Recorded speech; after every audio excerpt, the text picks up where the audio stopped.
llegó el maestro Ricardo Sevilla, periodista de larga trayectoria también, para entrarle a la cobertura antes de la mañanera del pueblo. ¿Cómo viste el yate austero de Felipe Calderón, mi querido Ricardo Sevilla? Un abrazo del maestro Paco Cruz y de tu servidor. Abrazo recibido y plenamente correspondido, como siempre, querido Vicente, Paco, público memorioso. Pues decía yo ayer en una pequeña nota apurada en las redes sociales, que es donde ya se hace la comunicación y el periodismo, que este personaje, Felipe Calderón, está navegando en las aguas de la opulencia, porque en donde lo vemos sacudiendo sus chanclas, prácticamente, bueno, unos zapatos acuáticos, no me vaya usted a creer que trae unas chanclitas de condorito, no, trae unos zapatos especiales para buceo, aunque no bucee más que en el alcohol. Es un auténtico palacio flotante, querido Vicente. Es un yate de lujo. Me puse a ver de qué se trataba, vi el motor, vi la marca, y es un yate lujosísimo, es un catamarán, es un highfield, una embarcación de alta gama, porque ya ve que están circulando ahí que no, que pobrecito, que se trata de una lanchita. No, para nada, tiene todas las comodidades imaginables. Es, insisto, un palacio flotante, porque es una joya náutica. Estaba yo viendo los precios y las características de esta embarcación. Tiene refrigerador, y no crea que es un frigobar, no, un refrigerador enorme, tiene baños eléctricos, prácticamente tiene 4 baños, tiene un sistema de navegación con piloto automático, porque ahí veíamos a Margarita Zavala, que también sale en el videíto. Si no mal vi, podría estar acompañado también de su hija y de su hijo, que está por allá en el rinconcito, porque no necesita yate capitán. Es una embarcación lujosísima donde se ve a este sujeto. Son 4 camarotes, e incluso pusimos ahí para que usted viera las fotografías. Pueden alojarse 10 personas, había 4 visibles, pero fíjate, no hay ninguna incomodidad, que este personaje, como andaba diciendo por ahí a la Raki, y que se convirtió en un lugar común, que no tenía absolutamente nada. ¿Cómo no? Tiene un equipamiento especial, tiene generador eléctrico, es decir, no sé si se le va a usted la luz, no crea que el yate está conectado ahí a una toma de eléctrica. No, tiene un generador eléctrico propio, hay aire acondicionado, hay calefacción, hay piloto automático, como le decía, hay bañera, hay cabrestante eléctrico, hay de todo para que este miserable no padezca ningún tipo de privación. Ahora, estaba yo viendo los precios, que eso es lo terriblemente interesante. Estamos hablando de que este tipo de embarcaciones cuesta alrededor de 2.951.607 euros, es decir, alrededor de 68 millones de pesos mexicanos. O sea que pobre no es este miserable, mi querido Paco, querido Vicente. Es un personaje que está haciendo una vida de marqués, para hablar un poquito sobre Vargas Llosa, pero está haciendo una vida de marqués allá en España. Se supone que es donde está este personaje. Habría que precisar en qué muelle se encontraba, pero no vaya a creer que estaba en Coatzacoalcos o en alguno de estos muelles aquí en México. Está allá apapachado por los millones que este granuja sin duda se llevó al retiro. No crea que le están pagando ahí por lo que tiene que decir a un lado de Ciro Gómez Leiva y estas tonterías donde lo vemos protagonizando. Es una auténtica mentada de madre, Paco, Vicente, porque el señor dice que está viviendo modestamente. Esto no es modestia. Más de 68 millones de pesos. Ahí vemos a Margarita, ahí vemos a la hija. Allá atrásito aparece probablemente su hijo, ese hijo agresivo, y que hasta donde yo sé, pues es un huevón. le diría Peña Nieto, querido Paco Vicente, es un nini, porque que se sepa, no tiene trabajo, es un prángana, le decíamos en mi época, así que pues ahí están las imágenes, ahí está el video que lo capta como lo que es un auténtico granuja.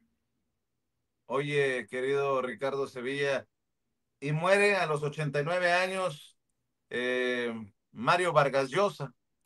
Me imagino que pediría un recuento con mucho respeto, porque ya murió el señor, pediría un recuento de votos en Ecuador, porque pues está el tufo del fraude de Daniel Noboa, que se reelige pues a base de fraude. Pero eso sería mucho pedir, como también sería mucho pedir que Boris, Gabriel Boric, el presidente de Chile, pidiera, como pidió en su momento a Nicolás Maduro, las boletas, las actas, pero no. Hace 3 minutos, 5 minutos, Gabriel Boric dice: desde Chile saludamos al pueblo ecuatoriano por su participación democrática el día de ayer. Felicito al presidente electo Daniel Noboa por este nuevo periodo que comienza y reconocemos también a quienes como Luisa González han contribuido a fortalecer el debate democrático con visión y coraje. Pues las manitas dobladas desde este presidente de izquierda que hace caso omiso a lo que dice Luisa González de que hubo fraude. Pero bueno, hablando de esta derecha, de este conservadurismo de derecha latinoamericano que encabezó intelectualmente el que hoy recibe homenajes en todas las primeras planas de los periódicos, incluyendo La Jornada, y todos, porque como escritor fue un gran escritor, reconocido hasta con el Nobel, pero como político fue un desastre, mi querido Ricardo Sevilla. Querido Vicente, fíjate que entonces me tomaste desprevenido porque yo estaba revisando los periódicos y pensé que La Jornada no le había dedicado un homenaje de pie a Vargas Llosa y me había congratulado por eso. A lo mejor lo tendrá entonces en la contraportada, que ya no me dio tiempo de revisar. Estaba revisando solamente las portadas. Iba a celebrar que el periódico donde dices con precisión que escribe Enrique Galván Ochoa, pues no hubiera saludado a Vargas Llosa. Incluso hay una nota ahí de Eduardo Galeano, pero bueno, efectivamente. Ahí está, mira, Richard. Ahí está. Portada de La ¿Sí? Jornada. Ahí está. Los Adiós datos a un duros. grande de las letras. Mira nada más.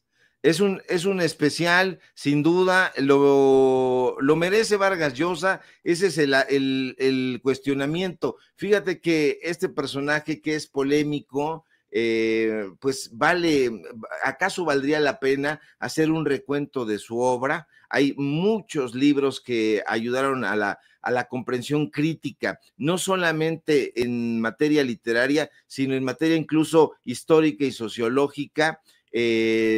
Vargas Llosa fallece en Lima, aunque él hubiera preferido desde luego España. De hecho, que no se nos olvide, en ningún momento se nacionalizó español y se hizo marqués, accedió a ese título nobiliario, pero a Vargas Llosa, insisto, Vicente, acaso habrá que recordarlo no por sus opiniones políticas, que por decirlo blandamente fueron un desastre, que importan un bledo, que son las opiniones o fueron las opiniones de un viejo cerril y convertido en un espantajo disque liberal. A Vargas Llosa, diría yo, habría que recordarlo por La ciudad y los perros, una novela que incluso marca el inicio del llamado boom latinoamericano, que esa es otra discusión, porque el boom latinoamericano fue una estrategia también de ventas, hay que decirlo, donde no había incluso una sola mujer, no había una sola escritora. Le echaron a un lado a María Luisa Bombal, cosa que es de lamentar, pero a Vargas Llosa, insisto, habría que pensarlo a través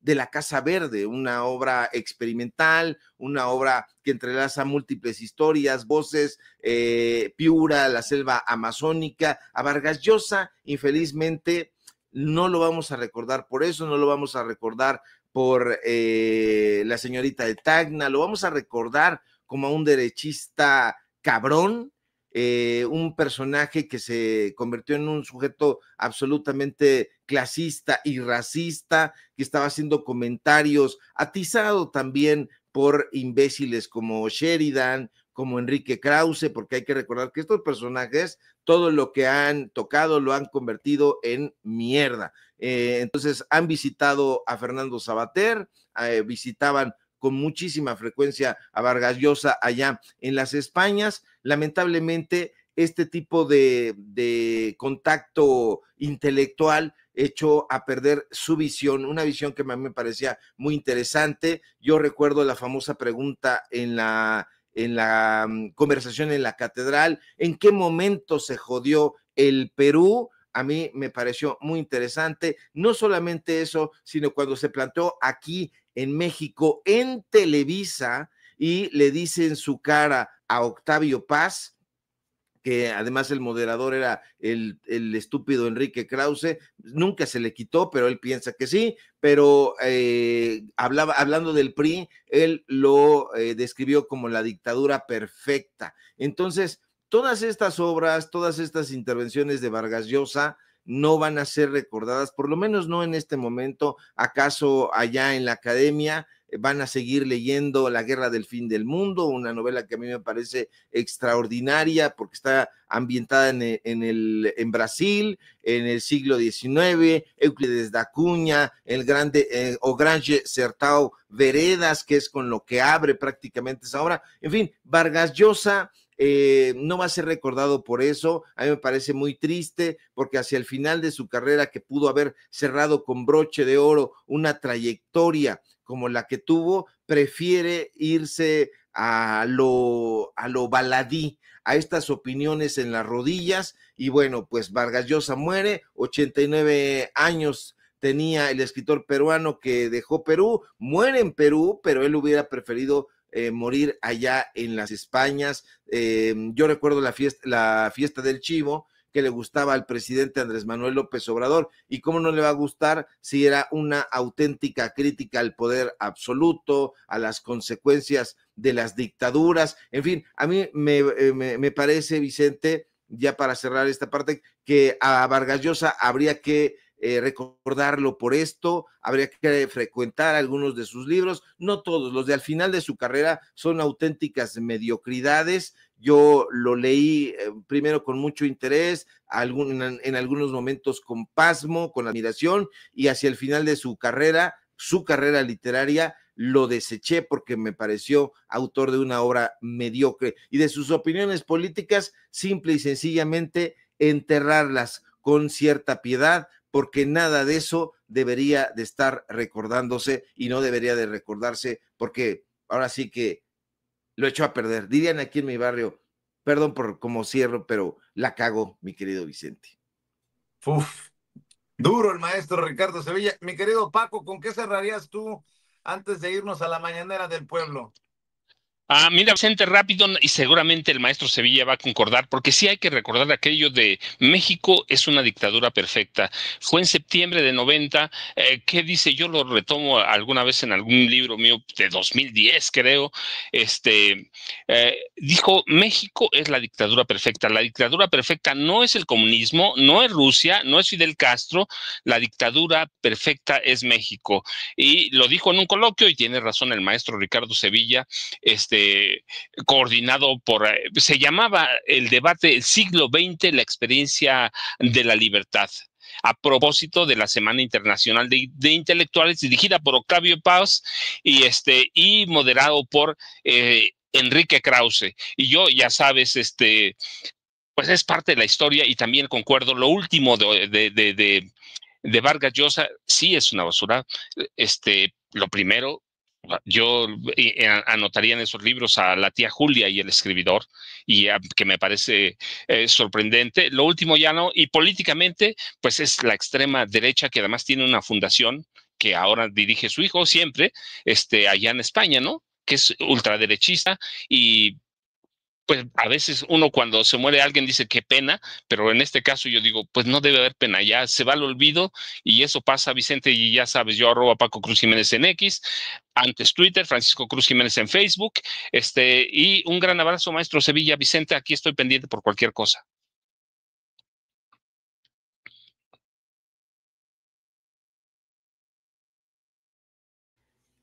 Abrazo también, mi querido Paco, Vicente. Yo estoy en X, @Sevilla Crítico, en Facebook, Ricardo Sevilla, así nada más. Échenos una manita, no se pierda nuestro podcast. Hoy tenemos nuestro estreno y vámonos a la mañanera del pueblo. Abrazo para todos, público memorioso.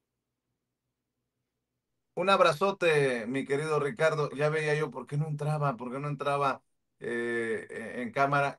Un error de dedo. Ando con el dedo muy suelto esta mañana. Querido Ricardo, te mando un abrazote. Gracias, maestro Paco. Estamos al pendiente. Excelente inicio de semana. Y a las personas que nos están viendo y escuchando, gracias también por opinar, por comentar, por hacer sus donativos.